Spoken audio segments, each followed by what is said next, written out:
Hello, everyone. My name is Miguel Hernandez, and today I will be talking about the juvenile probation agreement on page 294.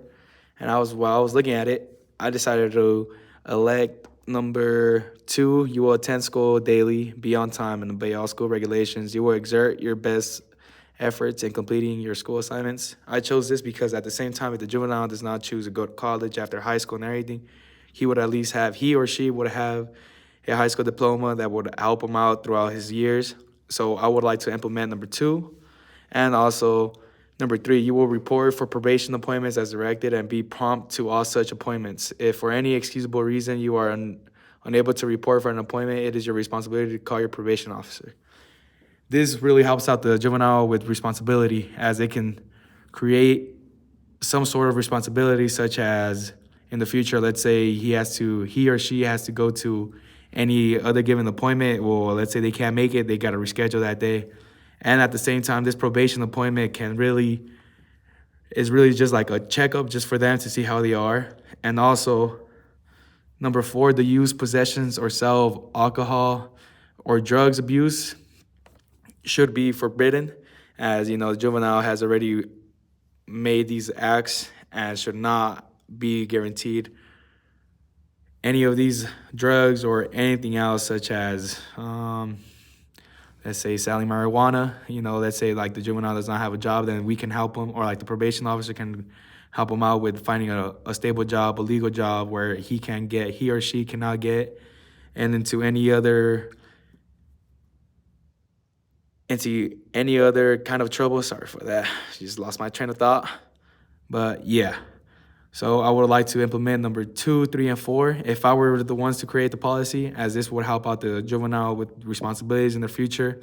Can also help them with their getting the degree. You never know, some juveniles might just actually like being in school and decided to keep on going forward and going to college. The one that I really disagree with is really you will not leave or stay away from your home without the permission of your parents. Your parents must have knowledge of your whereabouts at all times. Number six, I believe that the juvenile shouldn't even be able to leave their house. Let's say if they have any types of like sports gatherings, such as like football, soccer, anything that involves a school should be the only way the juvenile could be out there.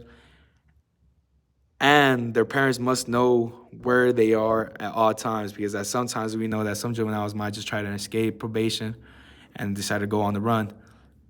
So for this fact, I feel like we shouldn't even implement this where the juvenile should ask permission for the parents, like, oh, can I go out with my friends, yada yada yada, because we don't know about these parents. Some parents might not even care. They just be like, okay, you go do whatever you want.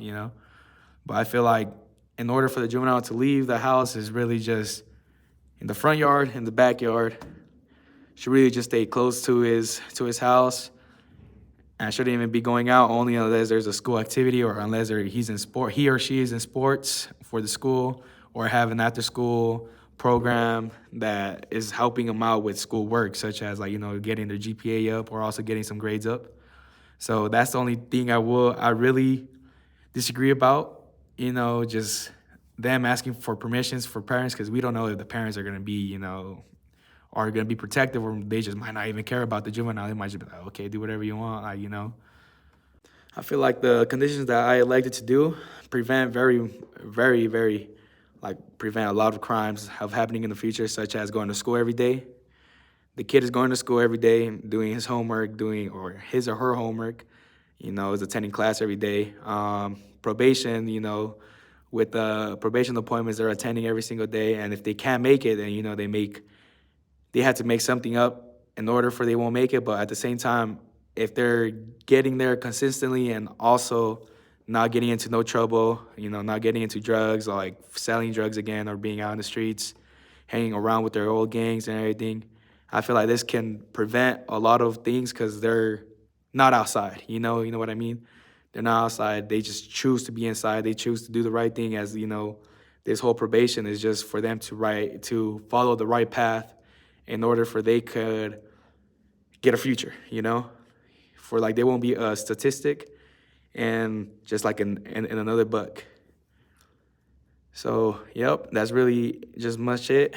of really of what I would do if I were elected to pick any policies. Yep. Thank you for listening.